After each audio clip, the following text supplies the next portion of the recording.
আসসালামু আলাইকুম, সবাই কেমন আছেন? আলহামদুলিল্লাহ ভালো আছি। সকালবেলা নাস্তার জন্য অনেক কিছু করা লাগে। সকালে ঘুমের থেকে উঠলে কি করব না করব, নাস্তা রেডি করব না দোয়াদাই করব, ঘর দুয়ার পরিষ্কার করা লাগে। আসলে আমাদের মেয়েদের জীবনটাই এমন ভাবে যায়। সকালকার কাজ, দুপুরকার, আবার সকালে নাস্তা খাওয়ার পরে ভাত রান্না করা, তরকারি রান্না করার কাজ, এভাবে দিন চলে যায়। কখন সময় চলে যায় কেউ বলতে পারে না। তাই আজকে সকালে রুটি বানাইলাম, আলু ভাজি, সাথে গাজর দিলাম। আর বাচ্চারা একটু আলু ভাজি হইলে রুটিটা বেশি পছন্দ করে। আর সাথে রুটি করলাম। আপনারা কে কীভাবে নাস্তা করেন, পছন্দ করেন, অবশ্যই কমেন্ট করে জানাবেন। আমার বাসায় প্রতিদিন সকালবেলা নাস্তা বানানো লাগে, রুটি বানানো লাগে, তা না হলে চলে না। আর আমার বাসায় এখন একটু মেহমান আছে, লোকজন আছে, তাই বেশি করে রুটি বানাইতে হয়।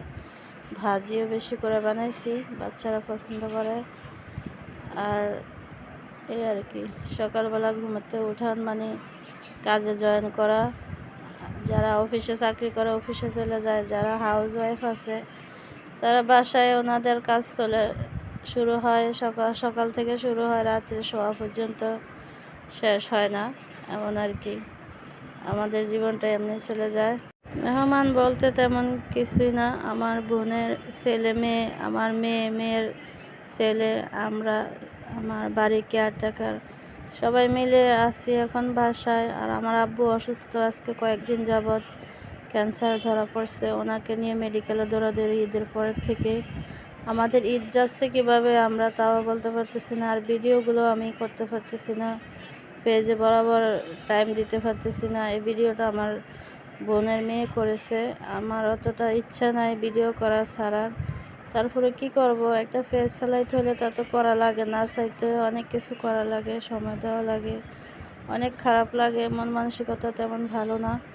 আমার আব্বুর অপারেশন হয়েছে গতকালকে, অপারেশন সাকসেস হয়েছে, কিন্তু আব্বুর অবস্থা বেশি ভালো না।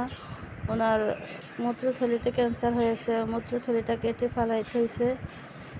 অপারেশনটা অনেক রিস্কলি ছিল, সময় লাগছে 6 ঘন্টা প্রায়। অনেকটা সময়ের পরে অপারেশনটা হয়েছে, যাক সাকসেস হয়েছে। এখন বাকিটা বলতে পারবো না, আল্লাহ পাক কতটুকু ভালো রাখে। সবাই দোয়া করবেন আমার আব্বু যাতে সুস্থ হয়ে আসে। আর আমার আম্মু গতবার এমন সময় মারা গেছে, কারণ আবার 1 বছর পরে আব্বু অসুস্থ। আমাদের উপরে অনেকটা জমজট যাইতেছে।